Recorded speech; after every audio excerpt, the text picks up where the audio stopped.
Welcome to Science and Wisdom Live, where scientists and meditators meet.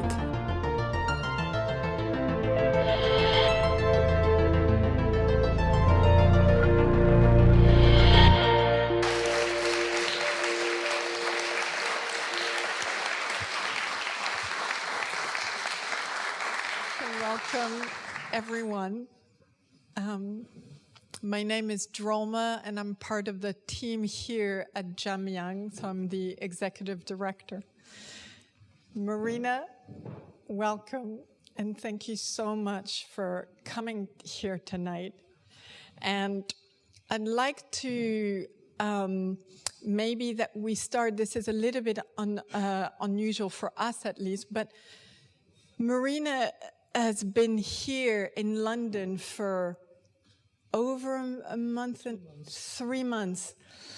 And of course, there's this incredible exhibit at the Royal Academy. So Marina needs no introduction. And a number of you are actually friends and colleagues of Marina. And so to all of you especially, welcome. We're really happy that you're here and that you're going to be a part of this conversation. But nonetheless, it's customary and it's a mark of respect to introduce the speaker, even though the speaker is so well known. And so as I was reflecting on this earlier and thinking, you know, how one introduces Marina, but this is safe to say one of the most famous and accomplished living artists of our time. And as I thought that to myself, I thought, you know, this is a sentence that doesn't even require one of the most famous female artists and accomplished artists of our time. So this is Marina.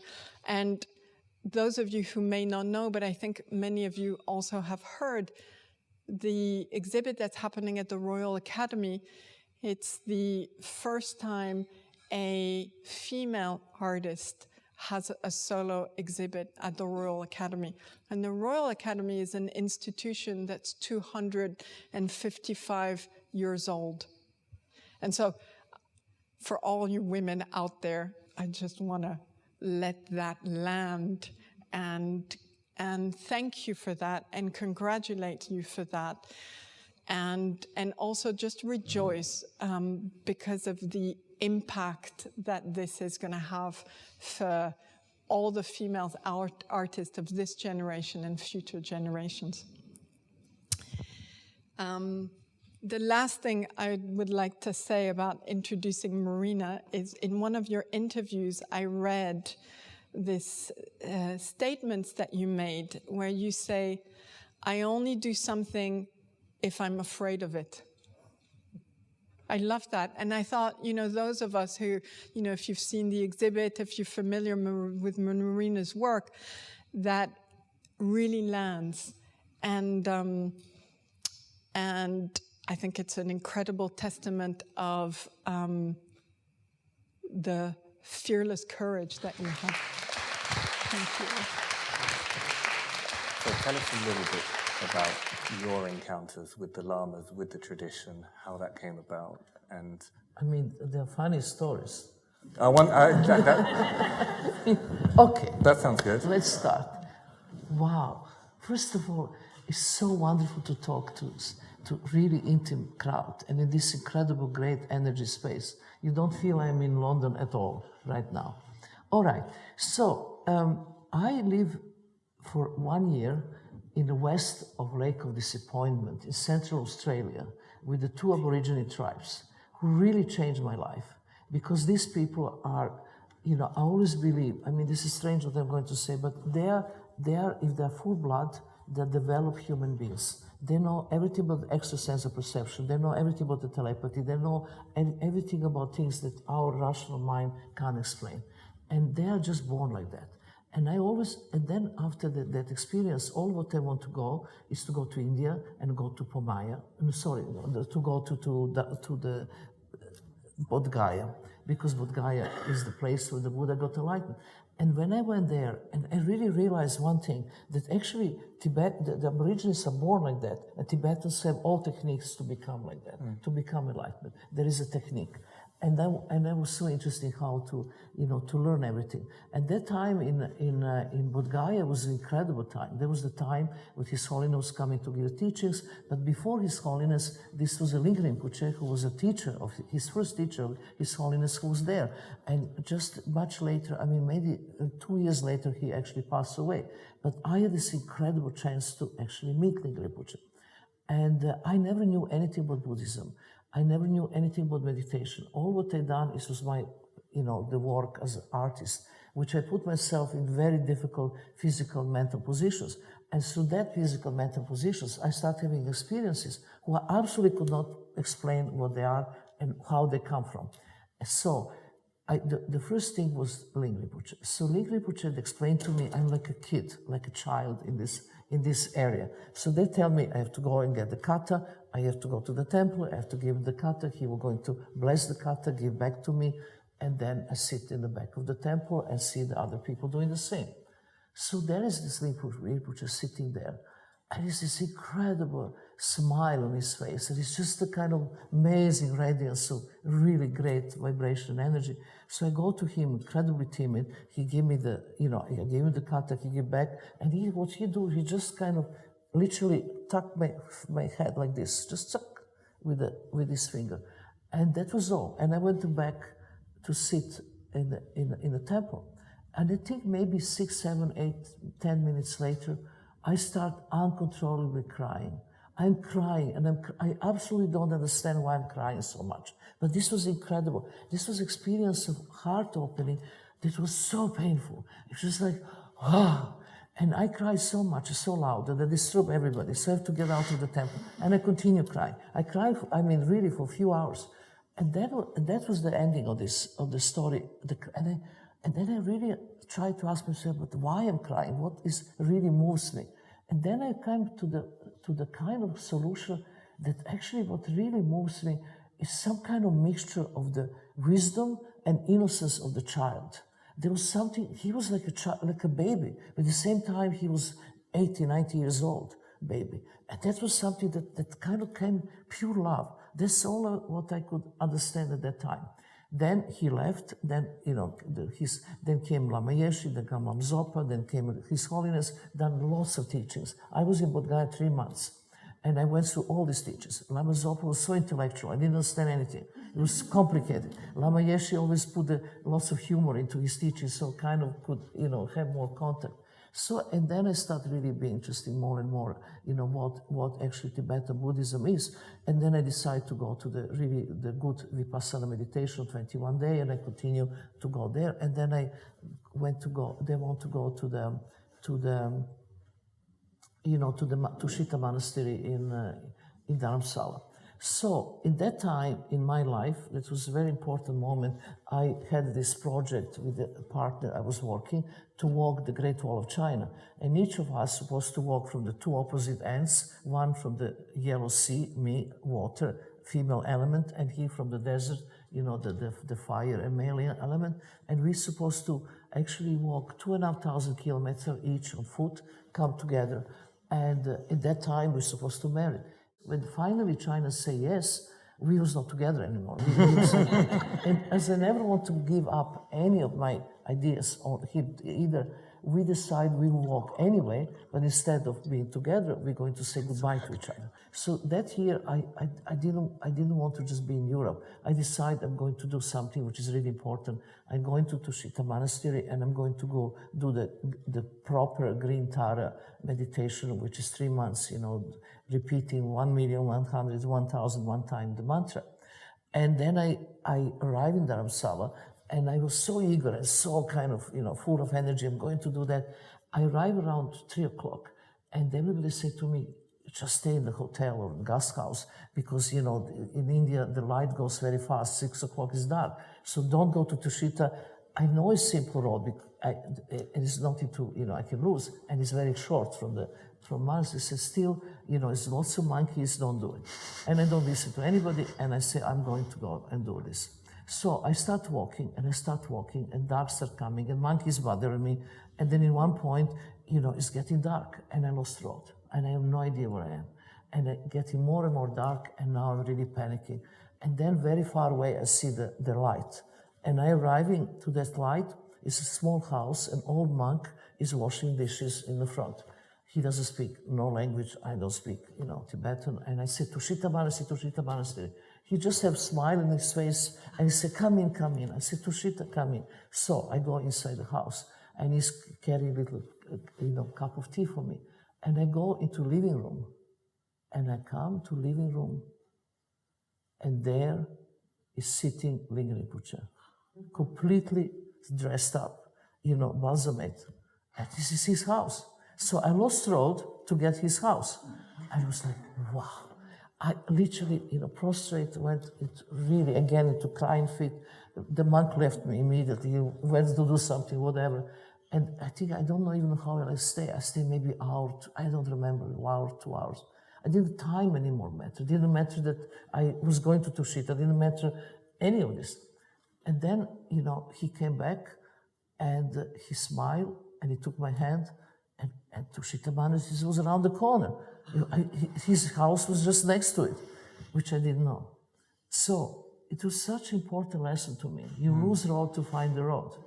And that's what you have to do. Just let it go. This is just one of the stories about let it go in my encounter with different teachers and Tibetan lamas. And I really got that impression from the exhibition, actually, when we went to go and see the retrospective, that for people who may never do a meditation retreat, who may never even entertain looking into a spiritual path, they got a little glimpse of what it could be like to immerse yourself in that world for a little while. Is that your intention? No, it's true, but also I create something called Abramović method, which I actually create the courses for the people to, come for 1 week, mostly now we are doing Greece in the mountains. Mm-hmm. And there you have to collect your phone, your computer, your watches, and you have to, start in the morning very early at 5 in the morning, and you don't allowed to talk or to eat for 5 days anything at all till the last day. And you have to do the exercises which I develop myself from the different retreats and the cultures I mix up. But I also have my own, actually, the how you call it, exercises who don't belongs to any other tradition. One of my favorites was opening, closing door that you don't have anywhere, in any tradition that I know. But basically, the idea is opening the door extremely slow and not exiting, and closing extremely slow and not entering. Just the action, pure action, completely abstract and kind of absurd. But then to do this 3 hours. So the door, after 1 hour or after an hour and a half, they stop being the door. The door become opening of consciousness. The door become opening on another dimension of the space. The door becomes something else. So that kind of transition. And I think the repetition is extremely important. In so many traditions also, that you do exactly the same time over and over again. Because repetition actually, the kind of open the mind. There is a crack in the mind. And then, so for example, there are similarities there with the Vipassana techniques, where eventually the idea is that you get an insight and there is no goer, there is no walker, there is no sitter, there is just sitting, I have a funny story about Vipassana. My first Vipassana outside of Bodhgaya, there was a big Vipassana center in the middle of the a cornfield or something. And I remember 21 days is a long time to do Vipassana. And everything is slow motion. You're slow motion walking, slow motion, the eating, everything is slow motion. And then there was a field, the center was there, and there was a kind of highway, dirt road. And in one point, we heard incredible crash. And we look outside, and a big truck, how Indians, they always fill the trucks with too much stuff, just kind of fall down, and they start burning. And the driver came out of the truck and comes screaming, help, help. And only place, it was us. It was about 25 people doing Vipassana. And we look at him, and we know that we have to bring the water. And we all taking buckets with the water, and we are all walking slow motion. And we can't get it to speed up because it was impossible. You could not just get it out from that slow into the normal speed. Yeah. And of course the truck burned. But we took him in for the meal. The intention was there. You brought the water. But it's incredible how much you can actually get from one state to another ever. But then, talking, it's interesting that I'm putting into this whole conversation Aborigines, but it's so interesting with Aborigines because not many people know. They always live in present. Because when you take the song lines and you take out the connection with the land, when they bring me to the landscape, the medicine man or Aboriginal man, and you look this landscape and he's telling me, and he say, this is a snake woman fighting the dragon man. You see the mountains, you see the trees, and see the rocks. And this is not something that happened in the past. It's not something that's happening in the future. It's happening always and now. And that's mind-blowing. The idea is just now. There are no any kind of relation to possessions. Everything they will consume today, and they will move from the next place. They will not take things with them. They will not have, language like our cultures have, especially Western culture. We are so, addicted to all the shit we don't need, but we can't constantly carrying it. So that kind of being in present. And then, with meditation, it's about present. You have to be in the mind here and now, which is so hard. And that's really something that I actually put into myself when I done performances. I make instruction to myself, which I try to keep using all my willpower and determination. And I say, like in Artist is Present piece, that I'm sitting and looking the person across the street, across the chair. I say, I'm going to do this 3 months, and I'm going to do 8 hours without ever moving, go to the bathroom or drinking any cup of water. So this is nothing to do with Buddhism. This is to do with the performance and my determination. But then, when you really do that, stuff comes up that I have no way to explain. Like the person in the front of me disappear and become just the light. Like I can feel 360 degree. Everything's happening behind me. I can have a smell that the animal could have and not the human. Because they're so sensitive. Everything becomes enlarged, and there's something that comes out of that kind of exercise. And then I want to know more. And this is why I'm here now. And the thing is, it's incredibly important to understand pain and the door of the pain to open. So in this piece, I don't know if people know about this work that I made. It's called Artist is Present, when I sit in the chair for 3 months every single day, including Friday, which is 10 hours, 2 hours more, which is change everything. But anyway, 8 hours. And I remember that the piece was really simple, and I absolutely want to have the most uncomfortable chair I can possibly have. And I made a huge mistake, not because it was uncomfortable, because I didn't have the, how do you call it? The arms. And because I want to have a monastic chair. And after 3 days, I knew I made a huge mistake, because if I had the arm, I could hold myself better, because after hours, your ribs going into your stomach, and you have so much pain, and the back pain is unbearable, and you can't have anything to hold you, because your hands are just here.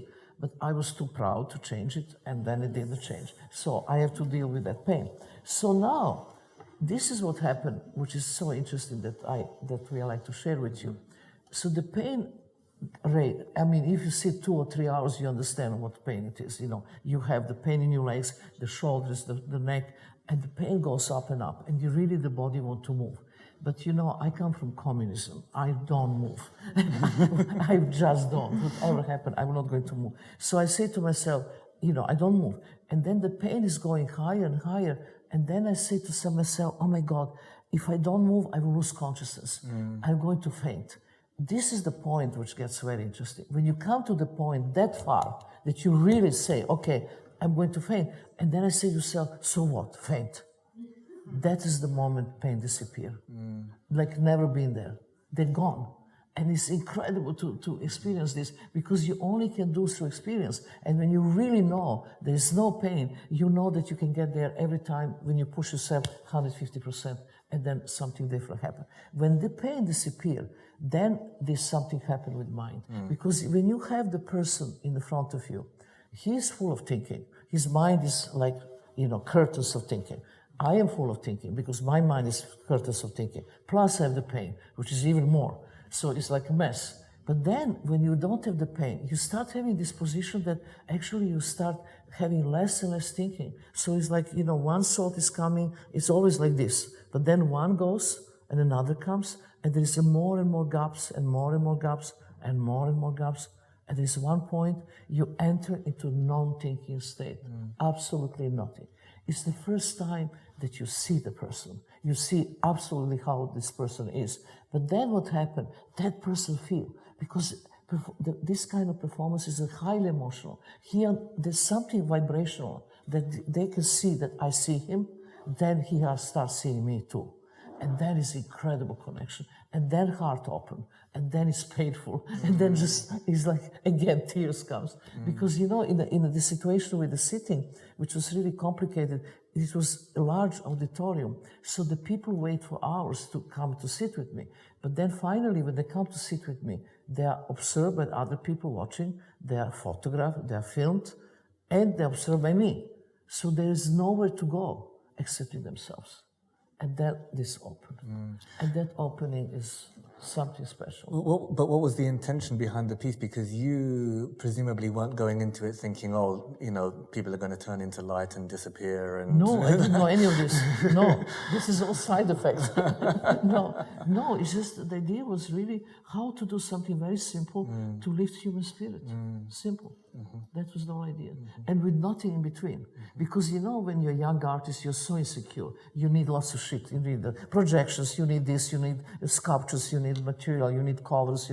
But when you do these things, like I'm doing 55 years now, you understand you don't need objects. You don't nothing. You absolutely don't need anything. You only need the presence and no object between you and the person. And then you come into something what we can call true reality. That was in the beginning of the first 2 months I had a table and 2 chairs, and the last months there came man in a wheelchair, and I look at him and I realize I don't even know if this man have legs or he doesn't have legs. So I came after the performance and I said to the security, I want table out. He said, no, you can't, because this is a buffer between you and audience. I said, out. And then was only two chairs. And then really start things happening, because it's nothing. You don't need nothing. Also, it's so interesting with the audience, because our Western audience, we always want entertainment. We want to be at the beginning of the story, the end of the story, what's the story, who is the winner, not the winner. But in my work, I remove everything. There's nothing happening. It's not going to ever happen. It's just, I'm there, that's it. Or House with Ocean View, we're going to see recently.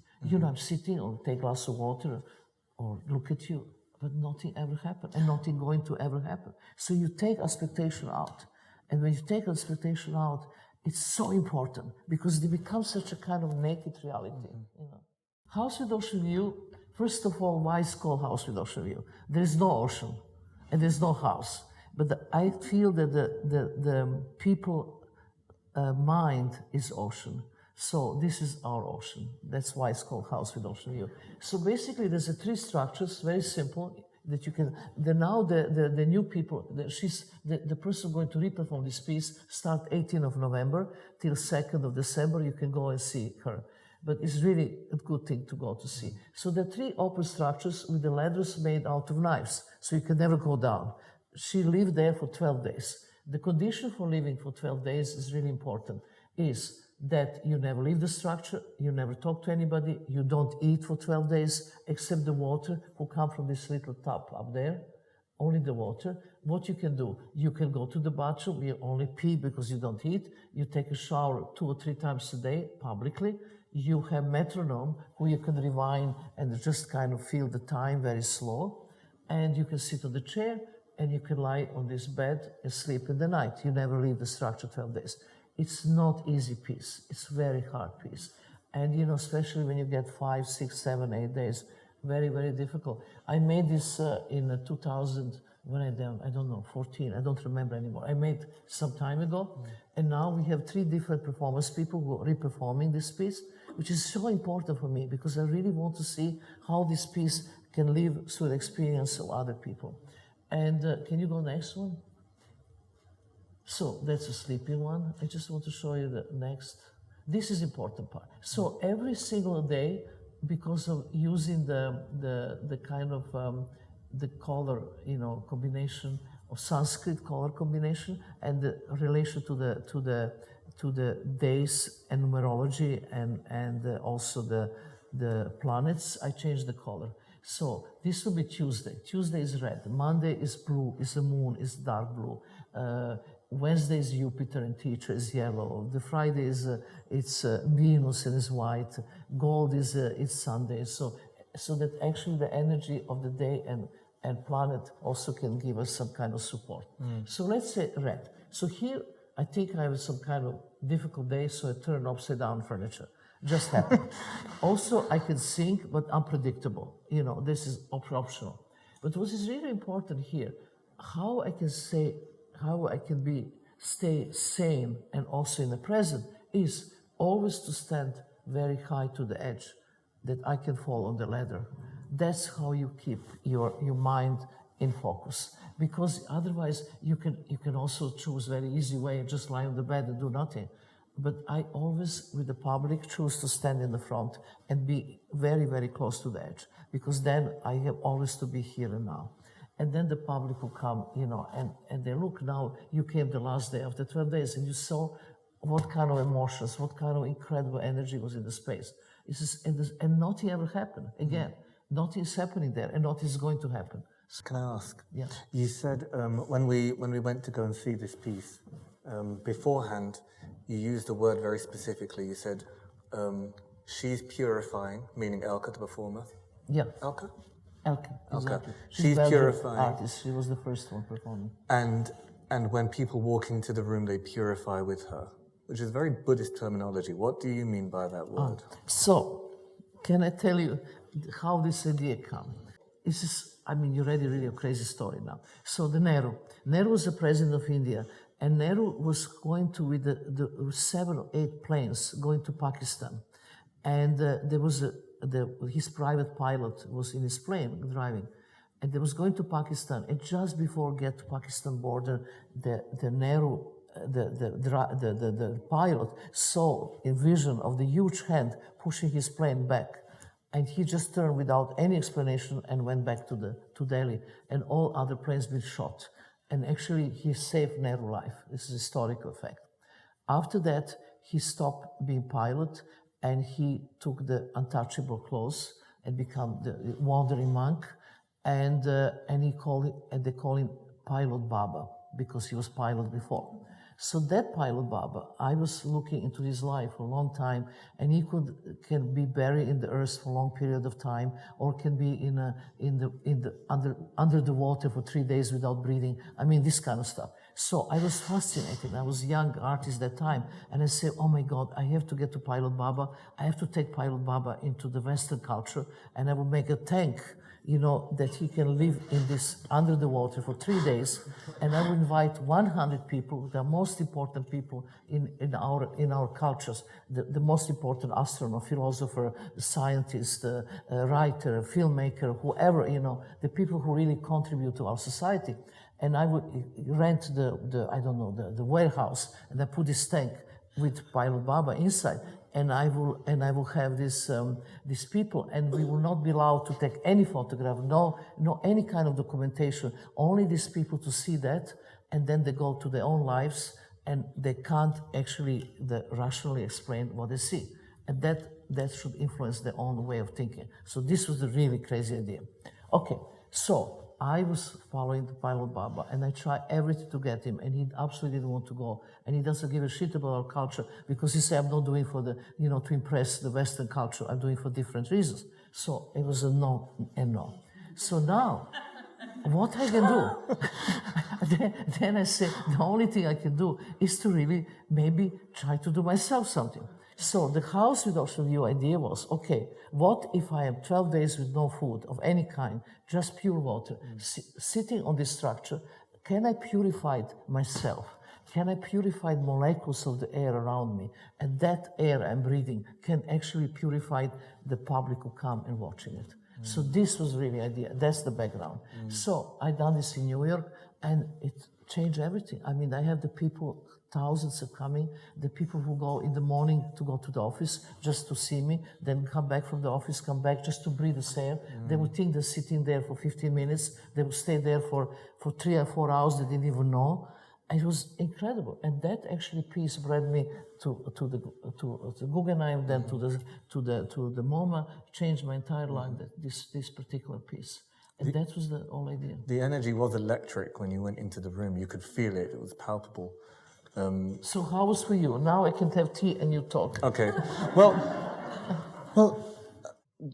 if you can say this, there was almost an energy of automatic and spontaneous empathy in the room. Suddenly you just saw a person struggling, you know. You didn't know anything about them, but your heart just immediately opened and reached out to them because you could see that they were in a vulnerable place. And then, of course, you encouraged us to go up and go to the front and see Elke. And she was, I mean, I've thought about this thing. I thought she must have thought she was hallucinating, seeing her mentor there flanked by a monk and a nun. I thought maybe this is a bit cruel. I don't know. But she was very moved. You could see that she, you know, and I can only imagine she must have been in the most vulnerable, altered state that she had been in her life. You said afterwards that she would never be the same again after this, you know. What do you think was going on in her mind when she saw us? Was there No, I had, you know, the next day I went to visit her, and now she's in Belgium. We're corresponding because we have 2 more people who are going to do this performance. The one is, she was Belgium. We have a British, we're starting now 18th of November. And then we have the Irish, the Amanda. So 3 girls who really do in their own right wonderful long duration performances. But I also trust them that they can actually have enough energy to do that. And then we wanted to actually have the conversation. I want to publish a little book that we call the Manual to Long Durational Work, and having conversation with 3 of them and figuring out, you know, where the kind of experience collide, when the experience is different, and so on. But this was, you know, there was the incredible moments of difficulties and the moments when you overcome. And it's incredible when you can go as low as possible one day and as high as possible next one, and then you think it's going to be stable, and it's never stable. It's up and down, and mind playing lots of tricks on you. But this was really important. To me, emotionally, I only came a few times because I just cry, because to me, it's like you are literally seeing your work out of yourself happening there in the world. You know, normally you have to die, then they will do anyway. But now I'm live, so I can see how that works during the lifetime. And that was very important, because my generation, they think that it's crazy to give the work like this. They will never do it. But I think it's about ego. Ego is the most dangerous thing for an artist. Ego is like, is the obstacle to creativity. You have to be free from ego. You have to translate your work and leave it into the world. Even this person changed the work. Even if you bring their own charisma, even if it's different, still you have to have detachment. That's another Buddhist thing. Detachment is so important. It's very hard. The 2 things I find very hard: detachment and forgiveness. Forgiveness, wow. Another big subject. I'll come to you in a second, Simon, but I wanted to ask you this thing, this idea of purifying. Why do you feel like it is necessary to, why does purification require discomfort, pain? Why do you have to, what's the link between the 2? Wow. That's if you can show me how I can do from happiness, I will be happy. But I don't know. You know, to me, the pain is such a door to open to something else, and it looks like we don't like uncomfortable things. We always will go for happiness. We always go for easy way out. We always repeat ourselves, and this is why we never change. And you go into the same pattern, and you go into the same situation over and over again. And every time when you're really something that you're afraid of, or is an obstacle, or you go to territory you've never been, or you're ready to fail, failing is very important. To me, failing is the main thing. You know, if you fail, I always think that the measure of success is related to the amount of failure you are ready to do. Because if you want to do something new and you're going to territory you've never been, I mean, you can fail because you don't know where's another side. But if you don't take this risk, you always do the same shit and then nothing change. So we have to really put out, you know, to me, my favorite story is the story of the Columbus. Columbus, you know, at that time, we think that Earth was square and you can fall off from the Earth. And then Columbus was sent by the Queen of Spain to find a new way to India and to, you know, to bring the spices. But that time, you know, nobody wanted to go with him because a new way, that means you can fall from Earth. So now they only had the convicts from the prison. So they put the boat full of convicts from the prison and they go to a little island called El Hierro. And this is in archipelagos. Before they take this amazing trip, they can fall off the Earth. To me, this is real courage. I mean, now you go to the moon, but you have all this technology.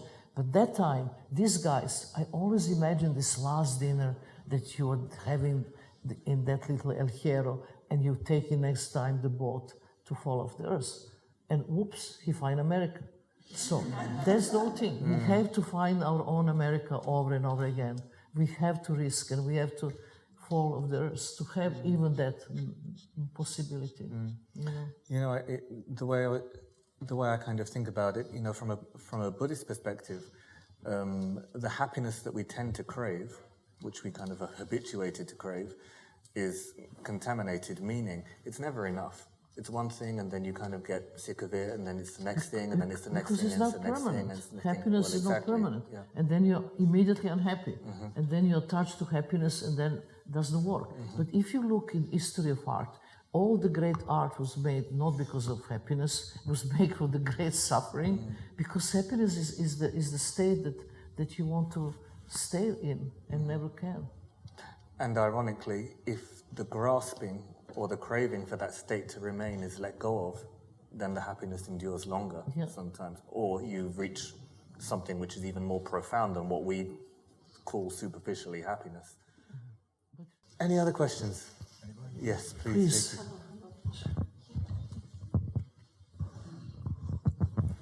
Yes, well, first of all, I'd like to thank you so very much, which I think is your enormous generosity in sharing yourself with so many people.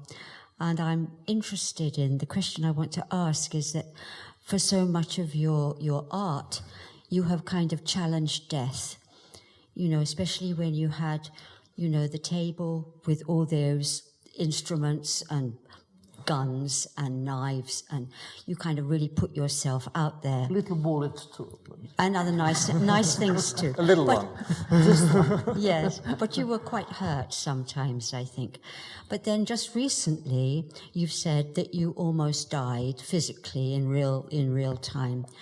And I wondered whether or not the experience of really facing your own death has changed you at all, or given you insights, or changed your perspective maybe on your work.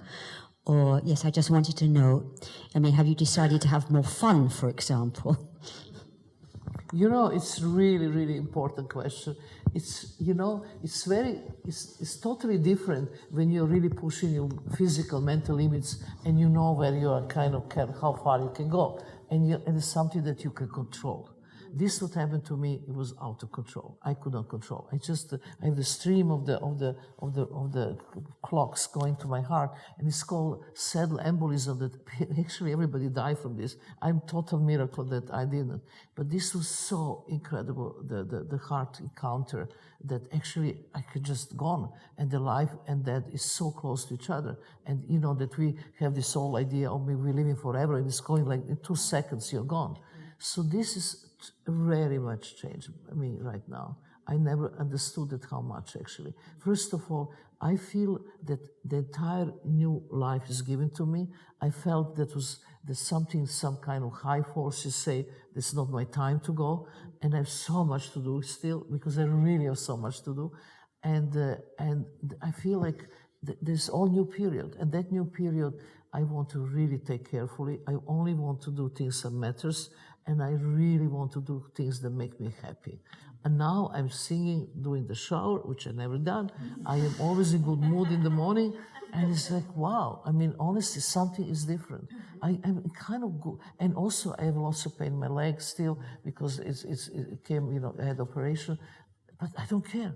This doesn't bother me anything. I mean, people know around me, you know, how much actually I think I'm happy now. This is like, now I'm worried very much because I never made anything from happiness. So what the hell I'm going to do now? How this work going to be?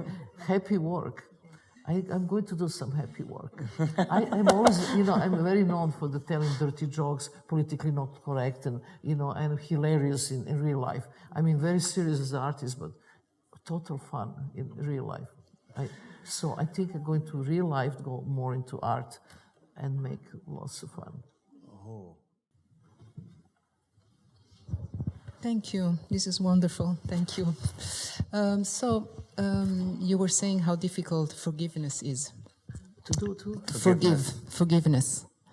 And a few years ago, you celebrated a birthday, and you gave a beautiful speech, and you had a large audience, a group of guests that you had invited, and you gave this speech, and it opened with this sentence. You said, "Dear friends and enemies." Would you like to tell us what it is for you? What does it mean to hold your enemies dear, just like your friends? When I got 70, I decided to make my biography called Walking Through the Walls, and I dedicate to friends and enemies. It's so good to actually dedicate to enemies, because so many enemies after that became friends, so many friends become enemies. It's a mess. But it's really, the forgiveness, you know, it's easy to say forgiveness, but it's really difficult when you really do it, how incredible release of negativity is, and how great state that you feel. That's something that I experienced, especially with partner Ulay, and you know, 2 years before he died, I really had this moment of forgiveness.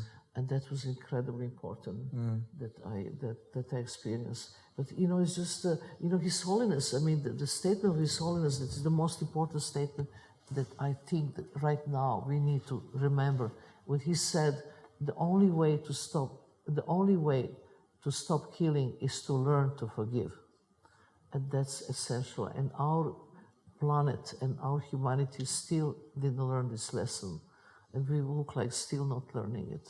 But that's really on the big scale, really to forgive. That's kind of important.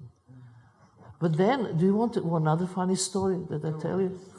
And then, can I tell you, remember I told you, and immediately I met you about my moon god story about monks and the Heart Sutra? Okay, and then we're really done. This is 2 stories, a little bit time. Okay, so now His Holiness is doing very big event in Bangalore, which is a big festival of music. He made few of them, but this was one of the first, because he believed the music is important. For music is the music can bring peace and togetherness with the people because they open their heart. So he had from Zulu, from South the Africa people. He had the people from you know, the choruses from Palestine. He had the Orthodox the church. He had the Catholic Church. He had I mean, like every religion there was there.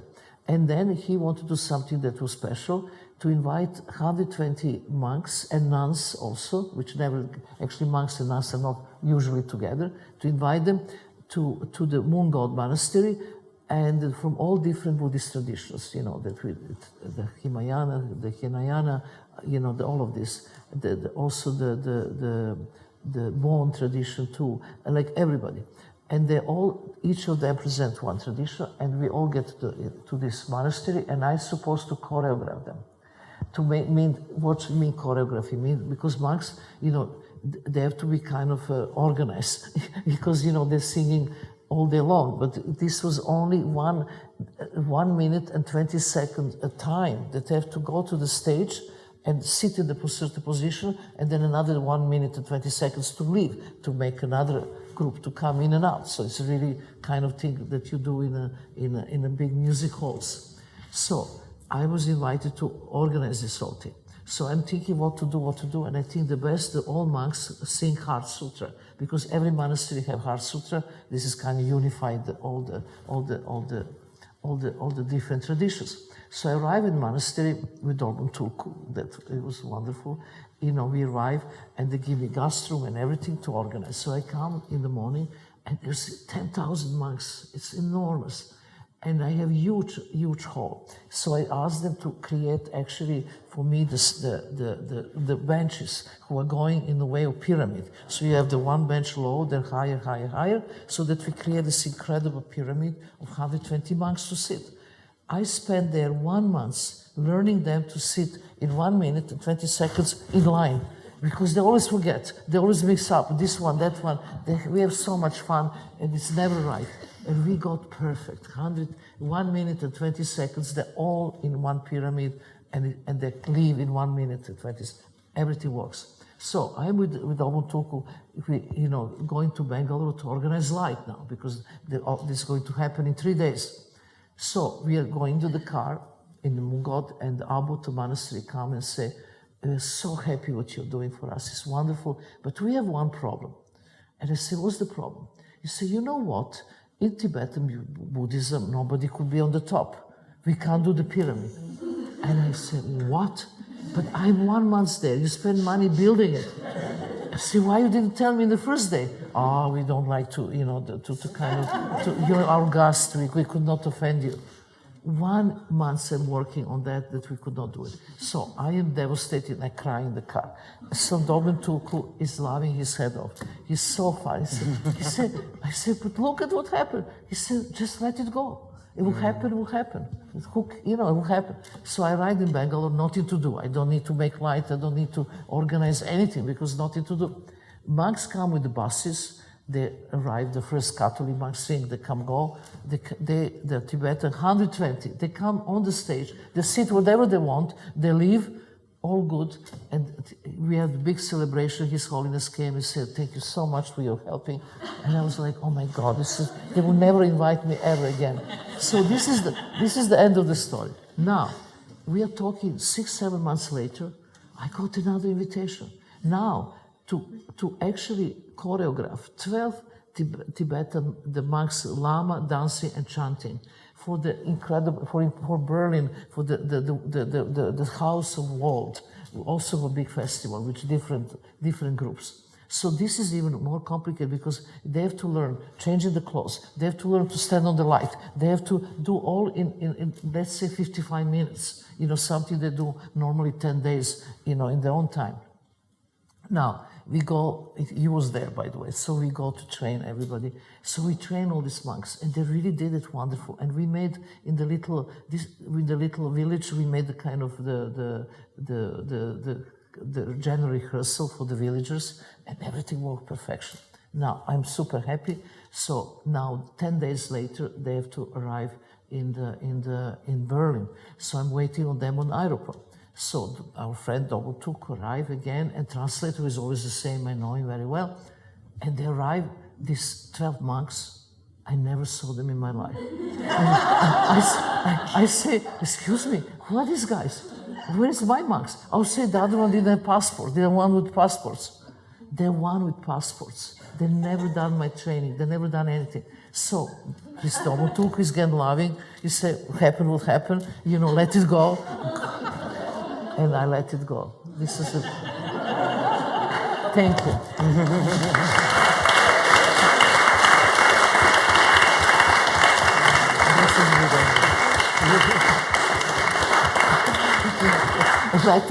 Let it go.